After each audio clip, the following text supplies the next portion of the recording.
राम राम मंडळी, ज्योतिबा दर्शन पार्ट 3 मध्ये तुमचं मनापासून स्वागत। जसे मी तुम्हाला पार्टच्या पार्टमध्ये सांगितलं होतं की पार्ट 3 मध्ये आपण मंदिराच्या जवळ असू। चला बघू काय होते पुढे।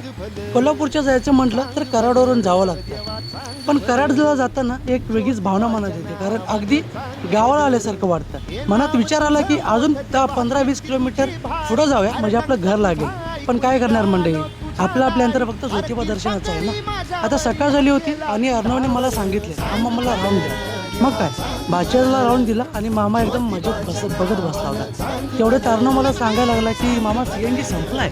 मी म्हटलं चला CNG टाकूया। लगेच CNG टाकला आणि सुरू केला आपला ज्योतिबा डोंगराकडे जाण्याचा प्रवास। डोंगराकडे जाताना दोन्ही बाजूला हिरवं दिसत होती आणि निसर्गाचं एक अद्भुत चित्र तिथं पाहायला भेटत होतं। सकाळची वेळ झाली, आजूबाजूला हिरवळ आणि तो सुंदर नजारा खरंच मन प्रसन्न करून टाकणार होता। आणि मंडळी, आता आपण ज्योतिबाच्या डोंगरापर्यंत पोहोचलो आहोत, म्हणजे पुढच्या पार्टमध्ये नक्कीच आपण ज्योतिबा महाराजांचं दर्शन घेणार। चला तर मग आता इथेच थांबूया, भेटूया पुढच्या पार्टमध्ये। तोपर्यंत ज्योतिबाचे नाव सांग भलं।